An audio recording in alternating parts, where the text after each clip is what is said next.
Olá, muito boa noite para você que nos acompanha a partir deste momento pelo Facebook e pelo YouTube, nos canais do Pleno.news. Eu sou Paulo Moura e esse é mais um Pleno.news Entrevista Live, sempre trazendo personalidades do mundo político, das pautas relevantes que nós temos no Brasil, sempre trazendo aí para trazer um pouquinho mais de conhecimento para você que nos acompanha. Sempre importante nós discutirmos esses assuntos. Então, a personalidade de hoje é do mundo político, daqui a pouco eu vou apresentar, mas antes, é claro, eu preciso pedir para você seguir, compartilhar essa live, seguir as nossas redes sociais e sempre acompanhar e ficar ligado nas notícias do Pleno.news e ficar super atualizado no que acontece no Brasil e no mundo. Eu não vou demorar muito, claro, nunca demoro, vou apresentar o nosso entrevistado de hoje, que é o senador da República, senador pelo Podemos do Ceará, ele que é empresário, fundador de movimentos que promovem ações contra o aborto, ele que é do movimento Provida, faz parte do movimento Provida lá no Nordeste, atua também contra a regularização dos jogos de azar, contra a liberação das drogas, a descriminalização do aborto. E eu vou chamar ele neste momento, é o senador Eduardo Girão. Vamos lá trazer ele aqui para a tela. Boa noite, senador. Tudo bem com o senhor? Muito boa noite, Paulo Moura. Muito boa noite a todos vocês que estão nos acompanhando aqui no Pleno, que eu admiro e encorajo muito, porque precisava desse tipo de abordagem nessa nova política que o Brasil tanto necessita nessa construção para os nossos filhos, nossos netos. Muito obrigado, senador, pelos elogios. Eu vou iniciar falando de um assunto que aí está em voga nessa semana, né? Que é essa decisão do STF de prender o deputado Daniel Silveira. A gente teve muitas discussões a respeito da legalidade ou não dessa questão, né? E aí eu queria saber do senhor a sua opinião. Eu vi que o senhor já falou sobre o tema nas suas redes sociais, né? Mas o seu posicionamento, senador, sobre essa questão toda, essa polêmica que virou essa prisão ao longo dessa semana. Olha, Paulo, eu estou inclusive falando aqui do Senado Federal, que, no meu ponto de vista, é um dos responsáveis por tudo isso que está acontecendo, né? Tudo que a gente planta, a gente colhe, né? A lei da semeadura, lei da causa e o efeito, e eu digo para você que a omissão do Senado em tantos abusos que o STF tem feito com a nação, né? Porque aqui é a casa que tem a prerrogativa constitucional de investigar, né, a conduta de certos ministros, através de impeachments e através da CPI da Lava Toga. Eu assinei, desde que assumi o mandato, todos, 100% dos requerimentos para a abertura de uma CPI dos tribunais superiores, que foi batizado pelo povo brasileiro que gosta de política, que está acompanhando política, de CPI da Lava Toga. Também entrei com impeachments e apoio outros pedidos de impeachment, porque eu acho que esse é o nosso papel. E o Senado tem se acovardado. Esse episódio do deputado, da prisão do deputado do Rio de Janeiro, eu acredito que isso é um fruto dessa omissão, né? Eu acho que a escalada ditatorial do Supremo, ela não vem de agora, já vem de muito tempo. Eles invadem aqui o Senado, o Congresso brasileiro, para legislar sobre a vida desde a concepção, sobre o aborto, que nós fomos eleitos para isso e estamos legislando há muito tempo, debatendo esse assunto, fazendo leis em relação a esse assunto. A mesma coisa com relação às drogas, a droga da maconha, que é um lobby poderosíssimo que existe. O Supremo está lá em vias de decidir, já iniciou o julgamento, a liberação do porte da droga, e é um papel nosso, inclusive a gente, em 2019, agora recente, fizemos a nova lei antidrogas do Brasil, ou seja, o Senado delibera sobre o assunto, o Congresso, a Câmara já tinha aprovado, o presidente da República sancionou. Então, nós estamos fazendo o nosso papel e o Supremo insiste em desrespeitar, é um poder que está acima do outro na República e acontece esse problema hoje que a gente vive. A questão do deputado Daniel Silveira, que errou, no meu modo de entender, tem excesso, tem ofensa, mas um erro não justifica o outro. Tem outros mecanismos legais previstos na lei para se efetivar a apuração e a punição do erro. E não, no meu modo de entender, um tribunal ilegal, onde quem investiga é o juiz que vai julgar, que inicia o processo. Então, uma coisa que é totalmente assim ditatorial, né? Algo que é para intimidar, no meu modo de ver, os demais parlamentares. Então, eu acho que tinha outros caminhos a se trilhar, né, para buscar a reparação, para fazer o trabalho de acordo com a lei, para punir, caso haja, e eu vejo que houve excesso, mas um excesso verbal, um excesso de ofensa, ele não pode ter o contraponto de um excesso judicial, né? Então, a gente precisa ter isso muito claro. Está ameaçada a nossa democracia, no meu modo de entender, e foi ratificado pelo Pleno do STF, o que para mim é mais grave ainda, né? O corporativismo que existe ali. E eu acho que o Senado, que tem que dar uma resposta à sociedade, não se movimentou ainda, né? Mas esperamos que, através da pressão do povo, né? Das pessoas que cada vez mais gostam de política. Eu gosto sempre de citar, Paulo, e vocês estão nos assistindo pelo Pleno. Platão, 350 anos antes de Cristo, dizia o seguinte: o destino das pessoas boas e justas que não gostam de política é serem governadas por pessoas nem tão boas e nem tão justas que gostam de política. Então, o brasileiro que cada vez mais está se interessando por política, aqui a audiência que nós temos aqui, que vocês têm nesse trabalho desde 2017, é uma prova de que o brasileiro se despertou para a política. Então, eu sou muito otimista, porque se tem uma coisa que um parlamentar respeita, que um político, um prefeito, um governador, um presidente da República respeita, é um povo organizado que sabe se manifestar, que sabe cobrar dos seus representantes. Então, eu acho que é isso que nós precisamos fazer, cobrar dos nossos representantes, especialmente no Senado Federal, uma posição deles sobre essa escalada ditatorial, sobre esses abusos, sobre essas invasões de competências que têm ocorrido. Não vou nem falar aqui das decisões esdrúxulas do Supremo, daquela segunda turma, lá que até dia desse era tudo empate, soltando o réu da Lava Jato, soltando tudo, uma coisa triste, né? Mas, ultimamente, com essas decisões, com esse tribunal, no meu modo de entender, ilegal. Tá certo. A gente vê muita essa questão que o senhor falou, do povo se interessando por política. O retrato são as redes sociais, né, senador? Que a gente vê uma mobilização muito grande a cada tema, a cada assunto, que ganha bastante repercussão, as pessoas se posicionando, defendendo aquilo que acredita, seja criticando aquilo que não acham certo, enfim. As redes sociais deram a voz aí, né? Voz e a vez para as pessoas que estavam atrás das câmeras que a gente... Ainda bem, né, Paulo? Agora a pergunta que fica, até quando? Né? Porque a gente já vê também desses grandes...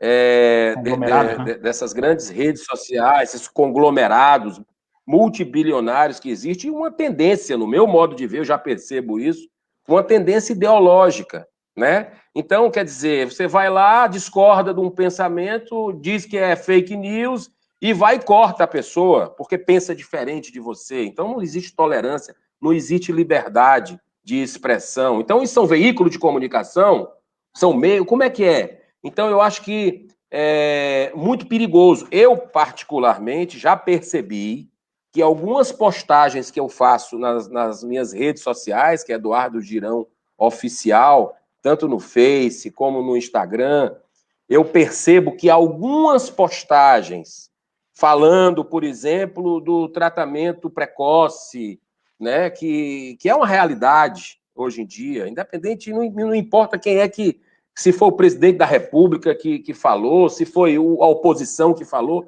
não importa, o importa é que clinicamente tem dado resultados, né? Eu tenho um testemunho pessoal sobre isso. E aí, quando eu falo sobre isso, eu já noto que diminui a entrega das minhas postagens, da minha fala, entendeu? Então, tem algum algoritmo aí que é modificado. Quando eu falo em STF, pronto, um assunto bem atual.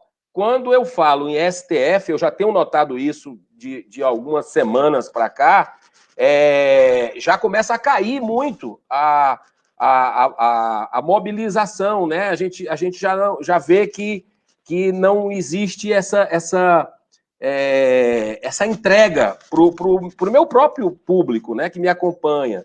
Então, assim, isso é muito perigoso do ponto de vista da democracia, muito perigoso, a gente tem que estar atentos com relação à ideologização de tudo, porque tudo virou o país onde medicamento vira palavrão, porque você falar em cloroquina e ivermectina, né, mesmo com embasamento científico que se tem, agora mesmo o Japão, né, hoje já saiu uma notícia lá sobre a ivermectina, né, cientistas japoneses dizendo dos efeitos positivos, né, já teve em vários outros países, aqui no Brasil, agora virou politicamente incorreto. Eu não vou conseguir colocar a cabeça no meu travesseiro e não falar que o meu pai, de 77 anos de idade, por exemplo, né, com problemas que ele tem de bronquite, com asma e tudo, foi testado positivo. O médico pediu para triplicar a dose que ele estava tomando de ivermectina e praticamente foi assintomático, né? Então, é um vermífugo que até criança toma. Por quê? Qual é o problema disso? Né? Então, é uma questão até de humanidade. Sou a favor de vacina, sou a favor de uso de máscara, né? Uso máscara, a questão do distanciamento social, né? Agora, também a favor de tratamento preventivo ou precoce, como você queira chamar, com relação a essa pandemia que a gente vive hoje no nosso país. Senador, voltando a falar do STF, tem algumas correntes que defendem a questão de mandatos para os ministros. Você acredita que essa seja uma dos mecanismos que possa ser criado para que haja um equilíbrio na Suprema Corte? Acredito e apoio medidas nesse sentido. Acredito que um mandato de 8 anos está de bom tamanho, né? O que acontece é que muitas vezes por ser vitalício, né? Você tem ali um ministro que se acha o todo-poderoso, né? Então aquilo perde um pouco a noção do razoável, né? Se acha inatingível, totalmente blindado, né? E eu acho que precisava de um processo de escolha que venha da magistratura, algo bem pensado, né? E que se possa escolher um ministro através de uma lista tríplice entre eles, enfim, e o presidente vai e escolhe. Até aí, eu acredito que isso é o mínimo o que a gente pode fazer, é estabelecer mandatos para os ministros do Supremo. Tá certo. Mudando de assunto um pouquinho agora e falando sobre outra pauta que o senhor domina bastante, inclusive participa de movimentos nesse sentido, que é a pauta pró-vida. Eu sei que o senhor deve ter acompanhado bastante a questão da liberação do aborto na Argentina, que foi algo que teve bastante repercussão por ser aqui num país vizinho ao nosso. Aí eu queria saber do senhor como é que está essa questão aqui no Brasil, senador. Tem muita política aí por dentro dos bastidores tentando a liberação? Como é que está essa questão aqui no Brasil? Olha, eu vou mostrar para vocês uma imagem que ela é escondida do povo brasileiro. Apenas movimentos pró-vidas e veículos aqui com essa independência, né, com essa que a gente pode ter liberdade para mostrar e mostram realmente, né? Mas isso é difícil vocês verem. Tá aqui, ó. Estou mostrando aqui para você, ó. Tá vendo o que eu tenho na mão aqui? É uma criança, é um bebê de 11 semanas de gestação. Já tem o fígado todo formado, praticamente, os rins formados, né? Cabe aqui na palma da minha mão, ó. Cabe aqui na palma da minha mão. Aqui, esse é o momento que é feito o aborto, né? A mulher ali está descobrindo que está grávida, 11 semanas de gestação, e às vezes vem pressão até do homem para fazer o aborto. O aborto não é apenas um assassinato dessa criança, que você poderia ter 1001 alternativas para evitar uma gravidez indesejada, até com mecanismos do próprio governo, de forma gratuita, e tudo, para evitar a gravidez. Mas a partir do momento que se concebe um ser, uma criança dessa, a diferença dela para a gente é o tempo, né? E eu digo uma coisa para você, no aborto, não é a vida apenas dessa criança, que é apenas, olha que coisa, a vida desse bebê é destruída sem direito de defesa. Mas a saúde da mulher também, isso é a ciência que fala. O pessoal, a ciência mostra isso, né? Estatísticas sociais também, que a saúde da mulher fica comprometida para o resto da existência. Nós temos vários casos sobre isso, testemunhos como o da Elba Ramalho, que fez um aborto em 73, e aquilo pesou tanto na vida dela, teve problemas depois de depressão, envolvimento com álcool e drogas, e algo assim até mais forte, que é a partir do momento que ela começou primeiro, perdão a Deus e se perdoar, ela depois começou a entrar em movimentos pró-vida, e hoje é uma das pessoas que mais aconselha, que mais evita aborto no país, no trabalho humanitário, de caridade que ela faz. Só para você ter uma ideia, segundo, eu peguei os dados aqui, ó, da ciência, segundo o The British Journal Psychiatry, de 2011, uma mulher que faz aborto, em relação à mulher que não praticou esse ato, ela tem 34% de chance de ter mais ansiedade, depressão, o risco com o alcoolismo aumenta em 110% em relação à mulher que fez aborto, com a mulher que não fez aborto. E olha só a gravidade que eu vou falar aqui. O índice de suicídio aumenta em 155%. Ou seja, são duas vidas que são devastadas com a prática do aborto. E aqui no Brasil, respondendo diretamente à sua pergunta, graças a Deus, o povo brasileiro ele já adquiriu uma consciência maior sobre esse assunto, por tantas marchas pela vida que existem nas grandes cidades brasileiras, por congressos, por palestras, pelas redes sociais que a gente teve a oportunidade de conhecer sobre esse assunto. Tem um filme que eu quero sugerir para você que está nos assistindo, que chama Blood Money, dinheiro de sangue.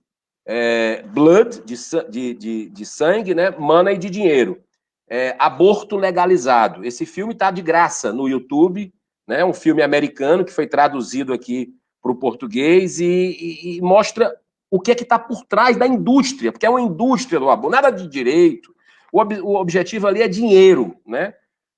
Então, o Brasil já tem maior consciência, o povo brasileiro, os parlamentares já foram eleitos sabendo dessa vontade do povo brasileiro, desses valores, desses princípios do povo brasileiro. Então, eu não vejo possibilidade, Paulo, de que nós tenhamos o aborto legalizado no Congresso Nacional, que é o local para se deliberar sobre isso. Agora, sabe qual é meu receio? Adivinha onde é que mora o perigo? Fica com o senhor a resposta. No Supremo Tribunal Federal. Tem lá a DIS, né? Para se liberar o aborto no Brasil, né? Então, mais uma vez, o Supremo com ativismo judicial. Então, a gente espera serenidade dos ministros. Eu acredito no ser humano, né? Acho que as pessoas, elas, em qualquer momento da vida, elas podem repensar, corrigir os seus destinos, né? Através do seu livre-arbítrio. Então, eu acredito muito no bom senso, né? Numa regeneração, que as pessoas elas reflitam e que a sociedade continue participando.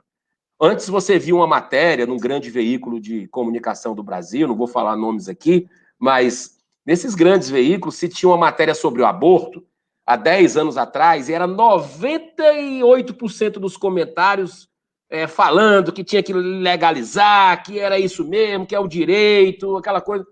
E, hoje em dia, o brasileiro adquiriu tanta consciência, por isso que não passa o que passou na Argentina, né, que o povo brasileiro é símbolo internacional de resistência pró-vida.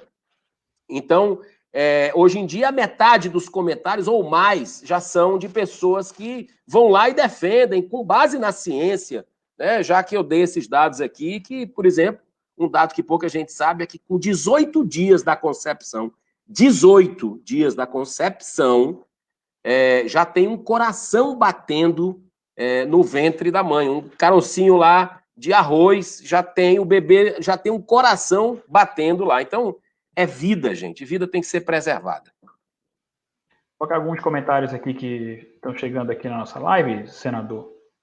A Nayane Girão, é sua parente? Olha aí, a família é grande, hein? Deus te abençoe, senador Eduardo Girão. O senhor tem desempenhado excelente trabalho. Ali, gratidão, Nayane. Generosidade sua. Tem um comentário do Nick. Nick Dias. Aqui na minha cidade teve mulheres que já morreram por conta de consequências na saúde por conta do aborto. Olha o relato do Nick Dias. A Nayane mandou aqui de onde ela é. Pacajus, Ceará. Não conheço. Pacajus. Você deve conhecer, com certeza, né? Claro, pertinho de Fortaleza, terra do caju. Muito interessante. Lucas Bergandowski botou: a vitória do senador Girão foi um milagre aqui no Ceará. Os FGs controlam quase tudo aqui. Deus é maior. Os FGs, acredito que ele esteja falando da família do Ciro família Gomes, Ferreira Gomes, né? Isso. Que manda há décadas lá no estado do Ceará, né? Oligarquia. Então, alguns comentários aí dos nossos leitores. Eu vou pular agora para um assunto que também é um assunto que há um ano, na verdade, está na nossa mente, que é a pandemia, senador. A gente tem decisões polêmicas, contradições, muitas brigas judiciais, e uma questão, acho que tem chamado muita atenção, são as decisões de lockdown ao redor do país, né? Que alguns governadores, prefeitos têm decidido por isso, mas muitos comerciantes têm questionado, muitos comerciantes, inclusive, têm ido à falência por conta dessas medidas, por não terem, enfim, clientes, não terem que atender, a queda das rendas, tendo que demitir funcionários. Qual é a sua opinião, senador, sobre essas medidas? Você acha que é uma medida extrema? Tem alternativas a isso? Como é que o senhor entende essa questão? Eu acho que tem muito governador, prefeito, assim, eu respeito todas as autoridades, né? Elas são permitidas por Deus, né? E acredito que muita coisa é com base, assim, no desespero, na tentativa de ajudar. Acho que a maioria das intenções são essas, embora que não tem ciência para respaldar isso, né? Sempre a gente tem visto aí saindo pesquisas, saindo relatórios de que a ineficácia de lockdown, né? Então, assim, acredito muito, repito aqui, a importância de fazermos a nossa parte, né, com a questão do distanciamento social, uso de máscaras, álcool em gel, consciência. Isso passa pelo despertar de cada um, até em respeito à vida do próximo. Agora, sou a favor de vacinas, não obrigatório, acho que quem não quer tomar, não deve tomar, né? Não devemos obrigar ninguém a isso. Agora, eu vejo que muitos prefeitos, governadores também, subiu o poder na cabeça, né? É um naco de poder lá, de chegar e trancar todo mundo, e aquela coisa dá uma sensação meio complicada nisso, e são mais de 300 mil, só para dar um exemplo de um setor que está sendo devastado com essas decisões, inclusive o Ceará ontem, o governador cearense, que é do PT, ele iniciou um toque de recolher, né? Tudo fechando agora lá, e a gente fica assim preocupado, porque já 300 mil restaurantes e bares, né, um setor importante da economia, fecharam nessa pandemia, né? Enquanto isso, os ônibus estão lotados, né? Então, assim, é algo que são dois pesos e duas medidas, né? Escola fechar não tem cabimento, gente. Não tem cabimento, já está comprovado que ali é um lugar que menos acontece infecção, e todos são ali preparados, né? Tem todo foi tudo previamente acordado.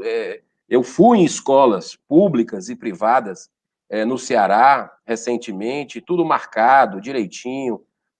E não tem por que você tirar esse direito das pessoas aprenderem, de estarem. Até porque vem uma onda grande, Paulo, que ela é oriunda desse fechamento desmedido, né? Até porque pessoas de grupo de risco estão dentro da família, né? Então, você fechar ali, tem casas que não cabe, que a maioria das pessoas moram em lugares onde não tem estrutura para ficar o dia inteiro ali, né? Então, se você pegar um problema que vai vir muito forte, depressão, já tem, né?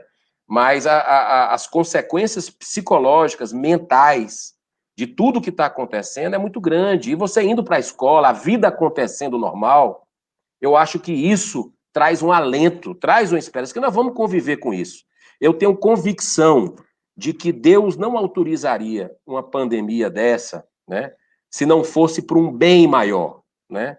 Então eu acho que a humanidade tem um ensinamento, tem um aprendizado para todos nós, em solidariedade, em compaixão, em um estar ajudando o outro, em deixar de ser egoístas, né, e sermos mais solidários uns com os outros. Então eu vejo que a humanidade vai evoluir com isso tudo, né?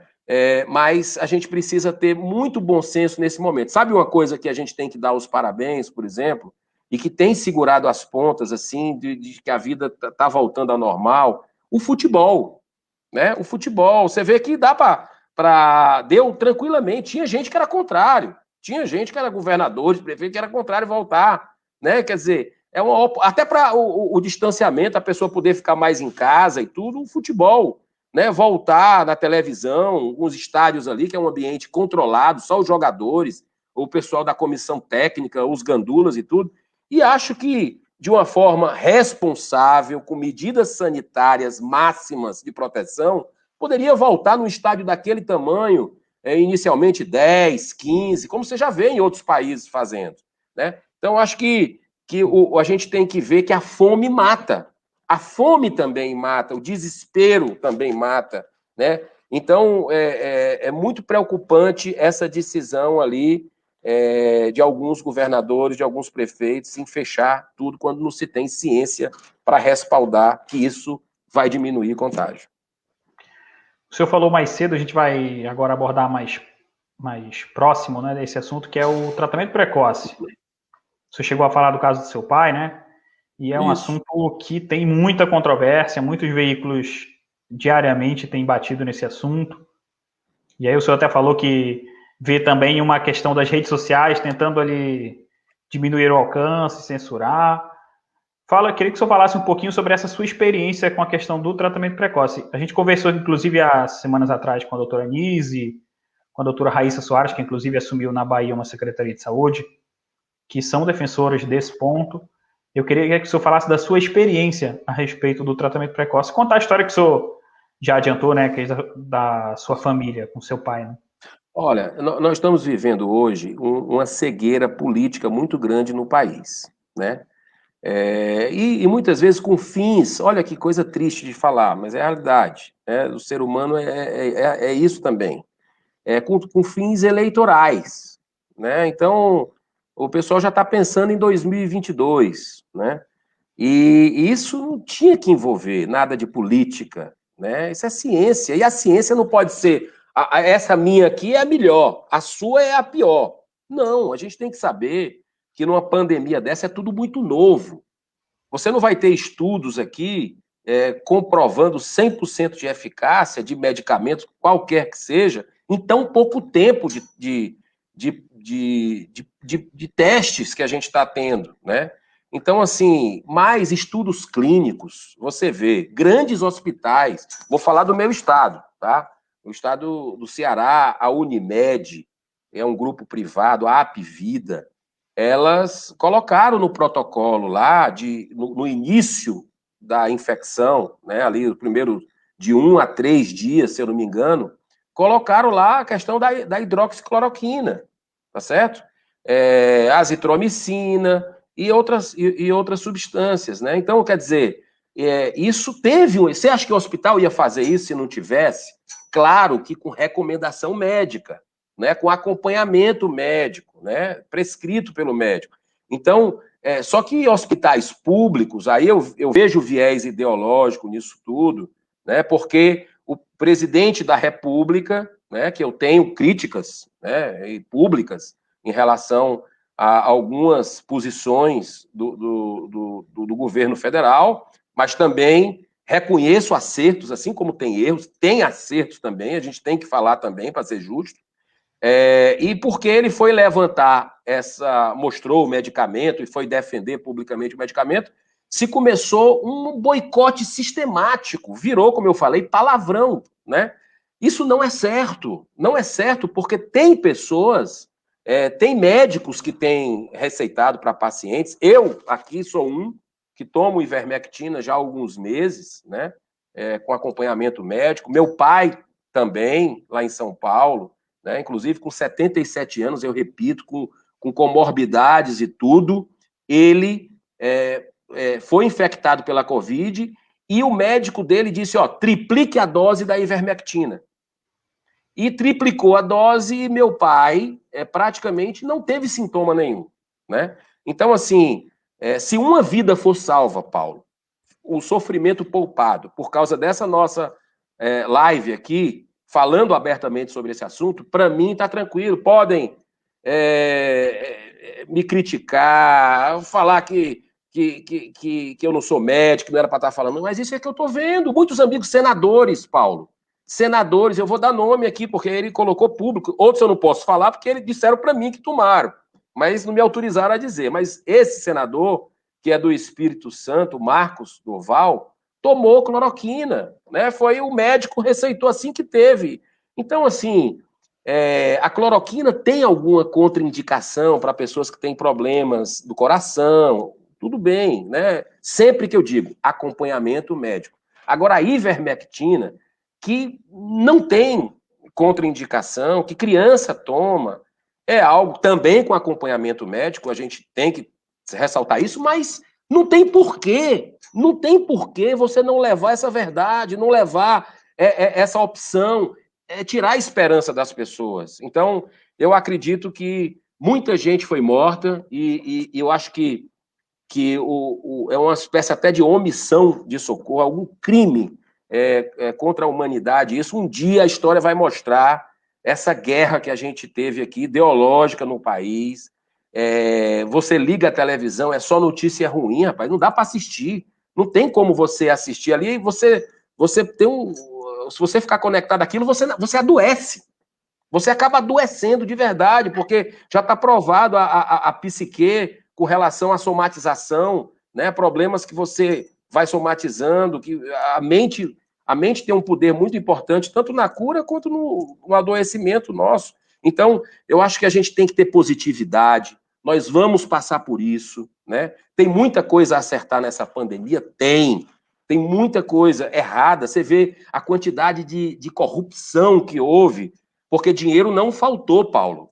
Dinheiro não faltou. Né? Aqui de Brasília, para os estados e municípios do Brasil, foram centenas de bilhões de reais. Eu não digo nem com os 275 do auxílio emergencial. Eu falo aí das centenas de bilhões para estados e municípios para recuperarem as suas receitas que perderam de ICMS, de ISS. O governo federal compensou isso e foi a leitos de UTI habilitada, foi respiradores para os estados. Então, assim, foi muito investimento. Agora você vê a corrupção que está tendo aí, como a gente diz no Nordeste. Além da queda, é o coice. Muita gente que está tendo a oportunidade de salvar vidas, de ajudar as pessoas, vai lá e faz um hospital de campanha, por exemplo, como a gente teve em Fortaleza, no estádio municipal, gastou 96 milhões, funciona 5 meses, e agora que o povo cearense está precisando,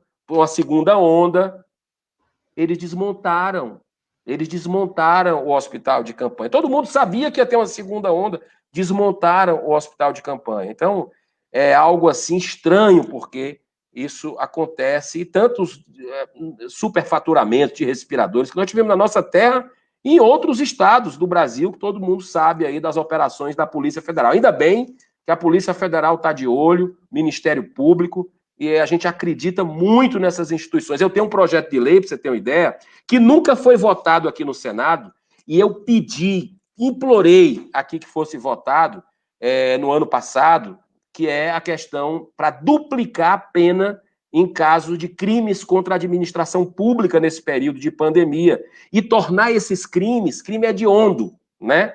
Então, assim, é o PL foi aprovado 1485, senador, é esse, né? 1485, exatamente. Então, uma colega nossa, que é a Adriana Ventura, que é uma deputada de São Paulo, pelo Partido Novo, ela entrou na Câmara com esse projeto, ela ficou em cima lá do presidente da Câmara e tal, e conseguiu, depois de meses degladiando lá, pedindo, implorando, ele pautou e ela ganhou, aprovou na Câmara. Aí veio para o Senado, eu pedi para pensar no meu, E eu pedi para pensar no meu, porque o meu já estava também há meses, eu pedindo para o presidente do Senado, e nada, não existe interesse. Esse é o fato. Infelizmente, isso não existe interesse para se combater a corrupção. É isso que a gente está vendo na Lava Jato. A Lava Jato, os 3 poderes da República, Paulo, os 3, aí eu tenho que falar para você, né? O judiciário nem se fala. O que o STF tem feito aí de boicote à Operação Lava Jato é estarrecedor, né? O legislativo também. O crime de abuso de autoridade, que foi votado aqui na calada da noite, tantas medidas aí, juiz de garantia, tanta situação aí para atrapalhar o trabalho dos promotores, dos juízes que estão buscando fazer a justiça. E também no próprio executivo, quando pega o COAF, joga o COAF para o Ministério, depois bota ele lá como um apêndice do Banco Central. Tudo isso, né, que aí eu vejo muito a aproximação do Centrão junto ao governo federal, né, com a indicação daquele ministro do Supremo Tribunal Federal, que eu votei publicamente contra, fiz questão de votar publicamente contra, o ministro Cássio Marques, né, porque eu acho que a gente perdeu uma grande oportunidade de ter ali um defensor de bandeiras da ética, contra a impunidade, porque a gente precisa acabar com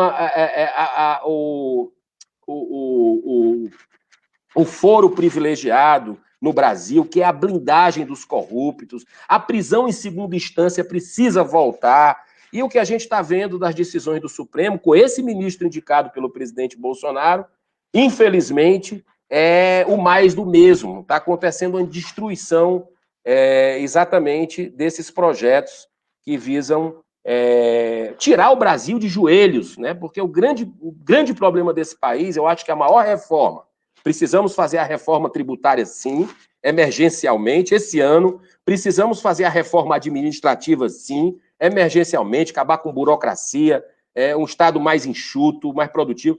Agora, a mãe de todas as reformas que a gente precisa é a reforma moral, a reforma ética desse país. E, nesse aspecto, o Brasil está de joelhos ainda para o mundo e, infelizmente, a gente vai precisar se mobilizar, a população, e através do voto, não tem outro jeito, né? Por mais que a gente critique o STF, é uma instituição importante da República, né? Ela precisa estar forte, não com esses abusos todos. Eu acho que no dia que a gente fizer um impeachment apenas, um impeachment de um ministro, vai ter um efeito pedagógico fantástico, vai gerar opa, peraí, vamos equilibrar aqui para nenhum poder ficar sobre o outro, né? Então, assim, eu vejo que a população, através do voto, vai precisar estar oxigenando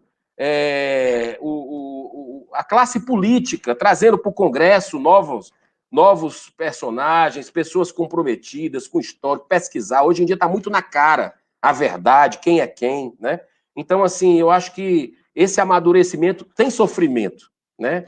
Tem um sofrimento grande de decepção, mas a gente não pode deixar de acreditar. Sabe por quê, Paulo? E vocês que estão nos assistindo no Pleno. Esse país é fantástico, o Brasil. O nosso país é grandioso, é rico demais, demais. Não era para estar passando por esse perrengue que a gente está passando aqui, rapaz. Não era. entendeu? Isso é gestão ruim, isso é muito roubo que aconteceu nesses últimos governos, petrolão, mensalão, e tudo em gestão, inchada, cargo demais, cargo. Aqui é um negócio impressionante, né? Essa situação. E continua a distribuição de cargos, né? Não mudou, né? E isso a gente precisa acabar com essa velha política, essa má política que faz essa troca de favores, de barganha e que atrasa a nossa nação. Senador, eu vou fazer uma pergunta aqui para o senhor. Pergunta, na verdade, um comentário que chegou aqui, bastante gente falando sobre o assunto, é do Leônidas Bezerra. Senador, por que o STF não mandou prender o Cajuru? Pois ele fez igual ou pior o Daniel. Acho que o senador e o deputado só falaram verdade. Na verdade, eu acho que o que o Leônidas quis dizer é se há uma tendência do STF em caçar aqueles que estão mais próximos do presidente Jair Bolsonaro, se o senhor acredita que exista isso. Olha, eu vejo. Olha, basta você ver as fotos que estão circulando aí nos grupos de Zap. Se você pegar que foram na casa da ministra Carmen Lúcia, no prédio que ela mora, alguns anos atrás, e pintaram tudo, picharam tudo, pintaram de vermelho. Aquelas, lembram dessas imagens? Pois é, e o que é que aconteceu naquilo? E quantas outras situações? Então, assim, infelizmente, nós temos hoje no Brasil uma vertente muito ideológica, né? Isso é fato. Eu vejo o STF como uma casa política do Brasil. Não era para ser, né? Não era para a gente ver reuniões acontecendo em casa de senadores, com a presença de deputados, de ministros do STF, como aconteceu agora, recentemente, aí, naquelas tratativas da eleição do Senado, do Congresso, da Câmara. Não é para ter esse tipo de coisa, tem que se manter uma distância. Por quê? A gente sabe que 30% dos parlamentares do Brasil, aqui do Congresso Nacional, 30% têm problemas na justiça, de alguma forma. Então, por que está se reunindo em casa de um, casa de B? É um negócio que causa estranheza isso, né? Então, infelizmente, nós temos essa ideologia prevalecendo hoje.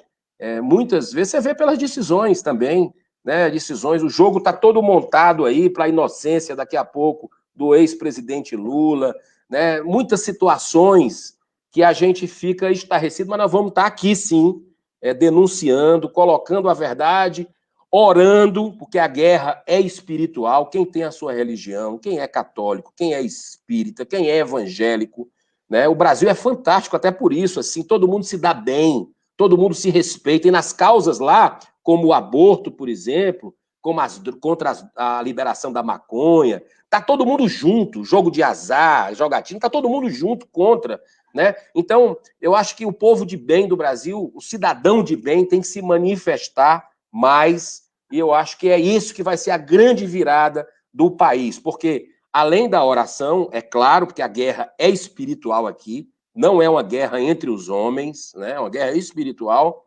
Isso é muito claro, o clima é pesado aqui, mas é muito jogo, né? É muito jogo político, é algo aqui, muitas tentações, vamos dizer assim, de todo ponto de vista, né? De dinheiro, de poder, de sexo, de droga, tudo aqui. Em Brasília é uma ilha. Brasília é uma ilusão, né? É uma bolha. E a gente precisa ter contato com as pessoas, né? Por isso que eu gosto muito de andar em mercado, de andar nas praças, conversando para sentir nas feiras a reação. Então, eu vejo que, além da oração, é importante a gente agir. Agir sempre na cultura da paz, sempre, né? Agir com diálogo, mas com firmeza, colocando o nosso ponto de vista, argumentando e cobrando dos nossos parlamentares. Porque a maior arma que nós temos, olha, eu não gosto nem de falar essa palavra, porque olha, eu não gosto nem de falar essa palavra, porque é um instrumento, é um grande instrumento que nós temos de fortalecimento do nosso país, para os nossos filhos e netos terem um futuro melhor, é o voto. É o voto, é trocar, é ter consciência no voto. Isso aí é algo que me dá muita esperança no futuro do Brasil. Queria falar agora, mudando de assunto, senador, sobre as eleições recentes que a gente teve para a presidência da Câmara e do Senado, que elegeram o deputado Arthur Lira e o senador Rodrigo Pacheco, respectivamente, para as duas casas. Qual é a sua avaliação, senador, desses dois nomes? Você acha que vai ter uma mudança de rumo nas duas casas? A gente pode ter o destravamento de algumas pautas? Qual é a sua avaliação desse novo quadro que se apresenta a partir desse ano? Olha, eu posso falar pelo Senado Federal, né? Me sinto até mais confortável. Votei em outra candidata, na senadora Simone Tebet, que representava uma independência, no meu modo de entender, respeito quem pensa diferente, mas representava uma independência do Senado Federal e comprometida com pautas importantes para o país, como reforma administrativa, como reforma tributária, pautas estruturantes para o país. Ela estava muito focada nisso. Infelizmente, houve muito toma lá da cá, houve muito jogo forte do Poder Executivo aqui dentro da casa, em emendas parlamentares e uma série de situações que desequilibrou o jogo. Isso não é bom para a democracia.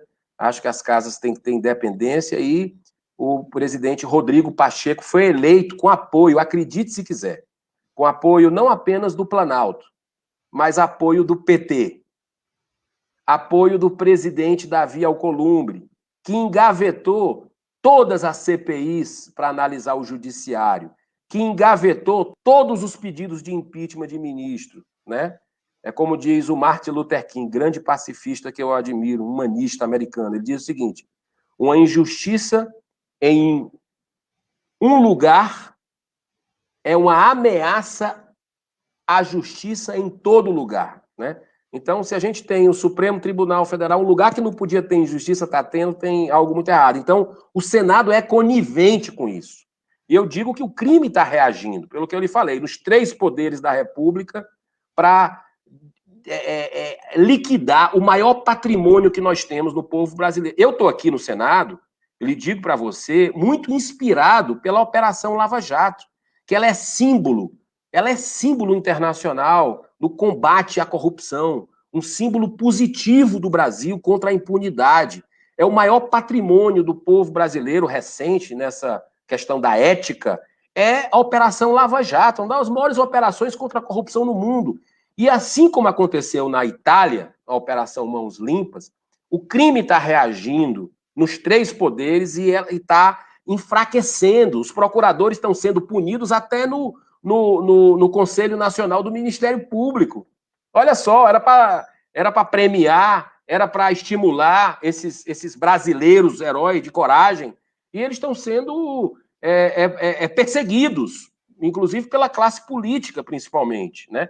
Então, assim, eu acho que a gente precisa, com relação a esse momento que a gente está vivendo, de muita união, muita serenidade, tá?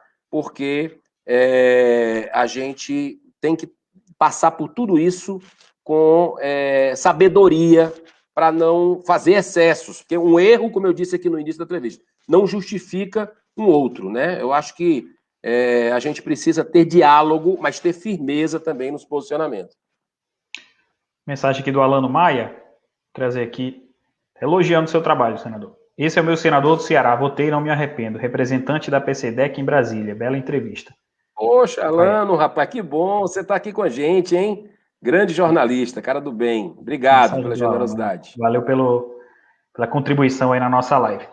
Eu vou falar do assunto combate à corrupção, que o senhor já adiantou a PL que eu ia lhe perguntar agora, mas a gente pode falar de novo desse tema, que foi a PL 1485 para dobrar a pena dos casos de corrupção na pandemia, né, que o senhor citou anteriormente.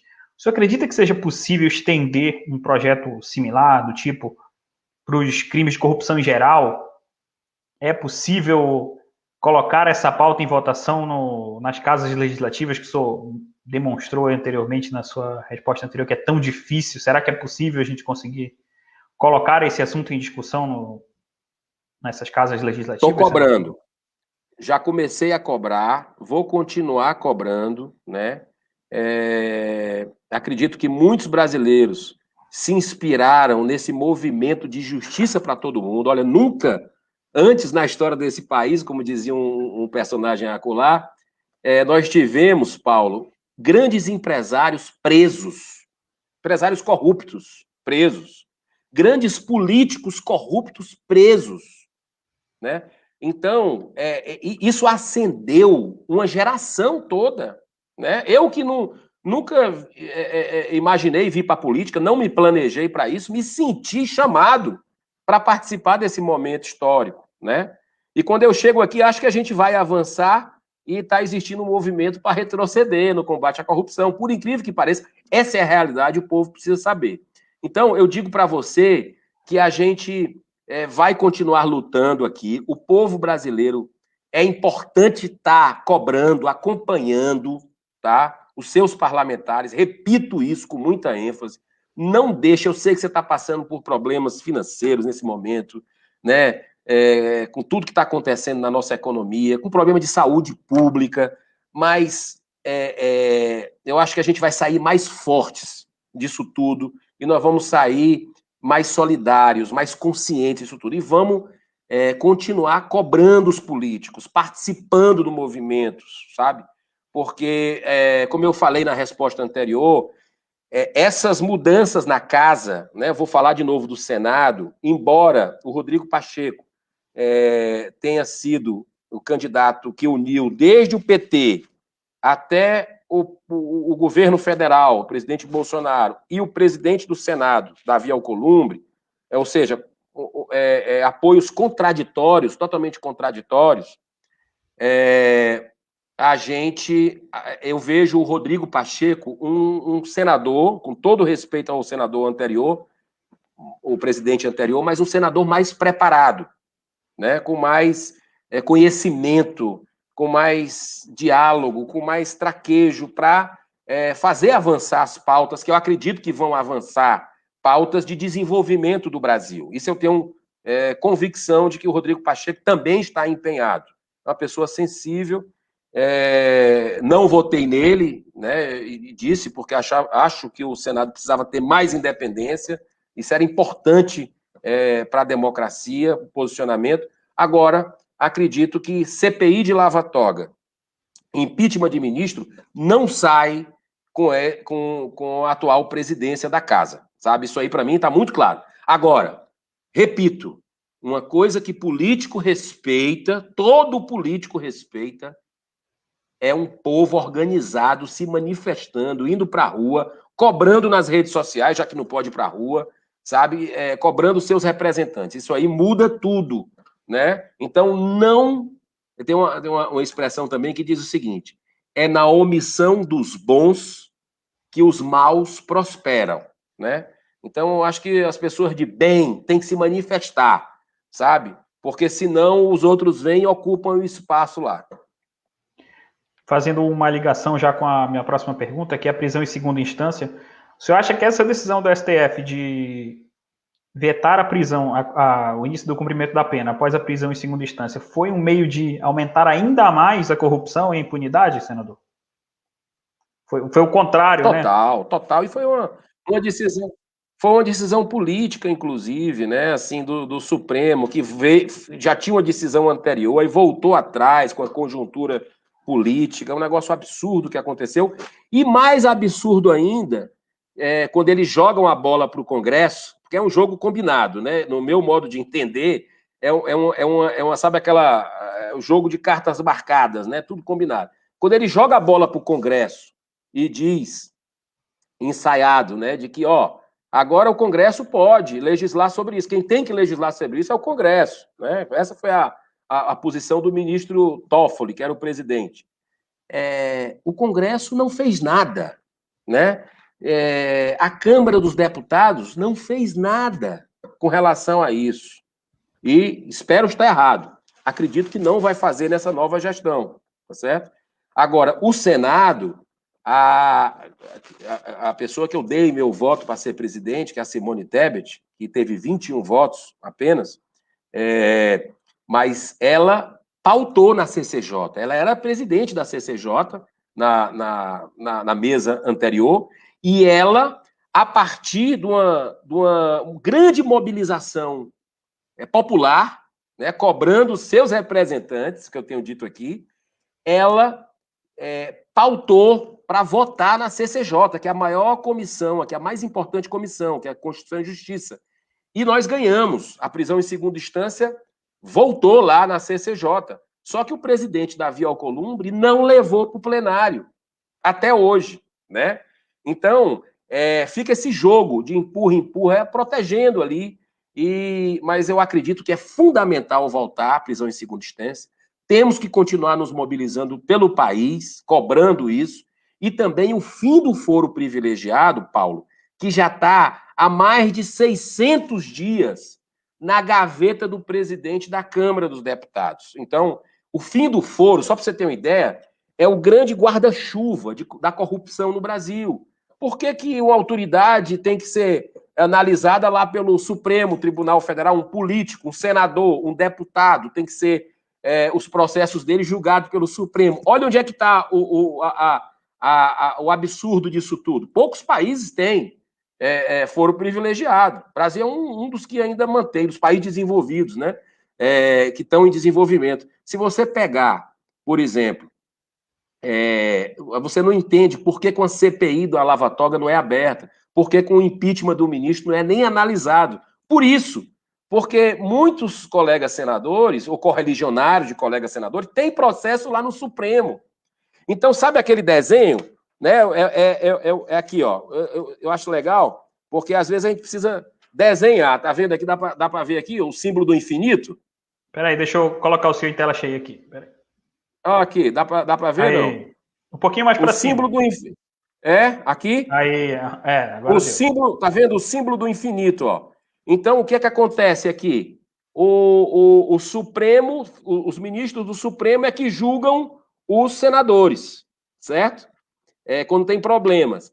E quem é que julga os ministros do Supremo? Os senadores.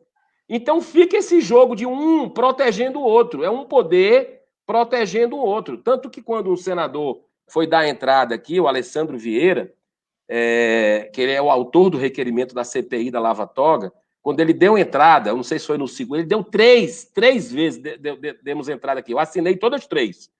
E numa dessas, quando ele estava dando a entrada lá, lendo, o presidente estava lendo, já tinha uma pessoa no gabinete dele, ele disse isso publicamente, uma pessoa no gabinete dele, um assessor parlamentar do Supremo Tribunal Federal, querendo saber quais foram os senadores que assinaram. Então o jogo é assim, o jogo é bruto, entendeu? E a população precisa saber que jogo é esse que está sendo jogado dentro da cozinha aqui, das decisões importantes desse país maravilhoso que é o Brasil e que vai ser o Brasil, porque eu tenho muito otimismo com relação a uma mudança de paradigma a partir da conscientização de todos nós da melhoria do ser humano. E essa questão da prisão de segunda instância, ela é aliada também à quantidade à infinidade de recursos que a gente tem na legislação brasileira, né, senador? Se não fosse essa infinidade de recursos, talvez a prisão em segunda instância nem seria um tema tão polêmico assim, né? Mas é uma infinidade, que até a pessoa chegar a transitar em julgado, já se passou tanto tempo que... É a impunidade. Privilegia quem? Privilegia quem tem dinheiro para ficar fazendo recurso com os melhores advogados, né? Então, assim, olha que dado interessante.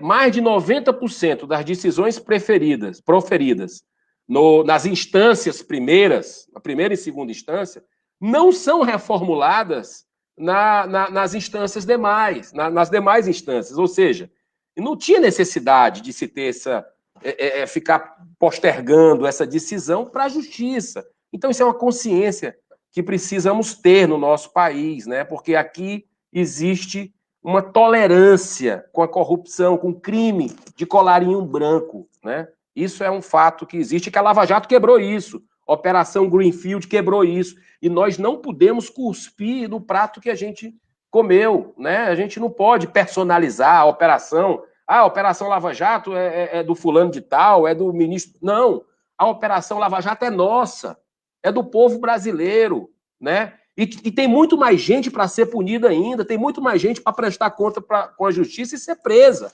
inclusive. Mas estão sabotando, tem um quebra-cabeça aí, dos três poderes da República que está enfraquecendo a Lava Jato. Agora, o GAECO aí é que vai assumir. A operação foi desfeita pelo novo PGR, pelo Procurador-Geral da República, né? Então, quer dizer, a gente percebe aí, ninguém é bobo e está vendo o que está acontecendo. Para encerrar, senador, última pergunta. O papo tá legal, mas a gente tem que deixar o senador cumprir a agenda dele, que tem uma agenda bastante cheia também, a gente sabe. Que eu queria falar com o senhor é dos jogos de azar. Um monte de comentário aqui chegou para a gente, é uma discussão que causa bastante controvérsia, né? Muita gente é a favor, tem gente contra, muita gente comentando aqui. Eu queria saber qual é o seu posicionamento diante dessa questão, senador. Eu sei que o senhor é bastante atuante também nesse ponto. Qual é o seu posicionamento diante dos jogos de azar? Eu visitei alguns países, mergulhei para estudar esse assunto e estou convicto, absolutamente convicto, que isso é péssimo para a nação. É uma grande arapuca a liberação dos cassinos integrados, dos resorts integrados, como eles estão querendo chamar. Veja bem, o cerco à corrupção tem sido fechado, estão tentando agora abrir, mas nos últimos anos no Brasil, o cerco tem sido fechado, né, com contravenção, caixa 2, essa coisa toda, né? A jogatina, o cassino, o jogo de azar é uma porta escancarada que se abre. E olha quem está à frente desses projetos. É justamente senadores, deputados que têm problemas com relação à justiça, inclusive, né?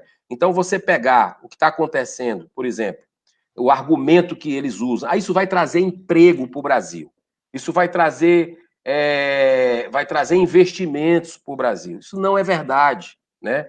Os estudos de várias universidades do mundo já mostraram que o jogo de azar, a jogatina, ela transfere renda. Ou seja, a pessoa que ia num restaurante com a família, a pessoa que ia numa livraria com seu filho, vai deixar de fazer isso para ir jogar em cassino. O que acontecia com bingo também.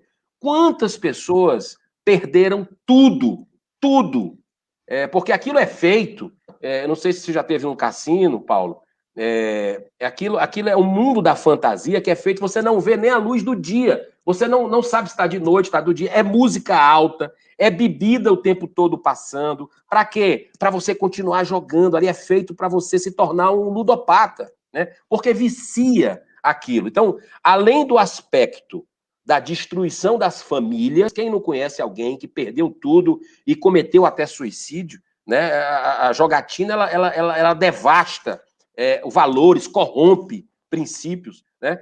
E além desse caso do vício, tem também a questão da porta escancarada para lavagem de dinheiro, porque é isso que interessa no fundo, é a lavagem de dinheiro e corrupção. Tanto é que a Associação da Polícia Federal, a Associação da Receita Federal, dessas pessoas que trabalham nessas instituições, são radicalmente contra e tem, inclusive, notas técnicas sobre isso. O próprio Deltan Dallagnol, da Força Tarefa da Lava Jato em Curitiba, tem artigos feitos mostrando essa artimanha toda. Só para você ter uma ideia, em Las Vegas, eu tive a oportunidade não apenas de conhecer ali aquela área turística, eu fui pelo arredor ali né, no subúrbio de Las Vegas, é uma Sodoma e Gomorra, né, porque junto com o jogo vem tudo de ruim, vem prostituição, inclusive a infantil, vem tráfico de arma, vem tráfico de droga, vem tudo de ruim para a sociedade. Existe um estudo feito pelo pesquisador Ian Greenwald, lá nos Estados Unidos, que ele mostra, várias universidades publicaram isso, que para cada dólar arrecadado com a tributação do cassino, se gasta 3 com custo social. Problemas de segurança pública que aumentam vertiginosamente, problemas de doença mental, né, e problemas sociais gerados por isso. Então, é um péssimo caminho, o Brasil não precisa disso, nós temos um país assim rico em abundância para o turista no exterior, com belezas naturais, Nós temos com outros potenciais, potencialidades né, senador? diversas. Claro que não são explorados, que a gente precisa de um pouco de infraestrutura, de segurança, para esse país aqui decolar em termos de turismo e não precisar abrir uma porta para a jogatina que vai, como eu falei, corromper e devastar não apenas princípios, mas como valores do nosso povo. E nós temos a vantagem, né, de termos o turismo de todos os tipos. Tem o turismo de natureza no Centro-Oeste, no Nordeste, tem o turismo de comércio em São Paulo, no Sul. Então a gente tem um turismo de todos os tipos. Se você quiser conhecer a floresta, tem a Amazônia. Então nós temos todas as potencialidades para desenvolver essa área infinitamente, né? Praias fantásticas e, melhor de tudo isso, um povo maravilhoso, um povo hospitaleiro, um povo que sabe receber bem, um povo que tem que tem esse encanto que o mundo todo reconhece. Então a gente não precisa disso, né? Fazer esses caprichos de alguns políticos. O lobby é poderoso, viu?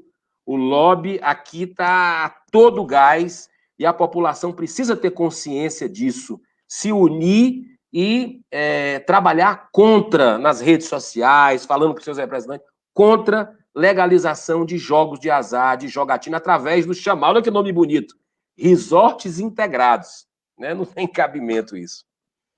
Tá certo. Então eu quero agradecer ao senador. 1h07, 1 hora um pouquinho a mais aí de live, por ele ter reservado esse momento aí na agenda dele para conversar conosco. Muito obrigado pelas palavras embasadas do senador, trouxe aqui argumentos, não só falácia, mas também os argumentos, né, para embasar as falas dele. Quero agradecer, então, senador, sua presença hoje na live e desejar muito sucesso ao longo do seu mandato. Muito obrigado, Paulo Moura, muito obrigado, Virgínia. Vocês que estão nos assistindo no Pleno, pela paciência, né, pela tolerância. Estou aqui dando o meu melhor, no limite das minhas forças, com todas as limitações e imperfeições que eu sei que eu tenho. Mas estou aqui tentando servir o meu país, servir a nação, num trabalho independente, né?